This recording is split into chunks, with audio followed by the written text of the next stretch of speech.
Hello বন্ধুরা, শুভ সকাল। আজ গুরুবার আছে, এই সবে আমি পুজো দিয়ে উঠলাম। তো সেই বসেছি 6:30। এই এখন 7:30 বাজে। আজকে ভগবান থেকেই শুরু হলো আমার দিন। আজকে লক্ষ্মীবার। এই পুজো টুজো দিয়ে ভগবানের সেবা দিয়ে দিন শুরু হলো। তো চলে এলাম রান্নাঘরে আর একটা মা লক্ষ্মীর কাছে।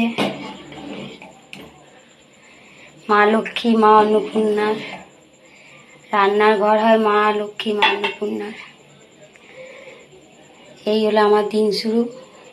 তো আশা করি তোমরা সবাই ভালো থেকো, সুস্থ থেকো।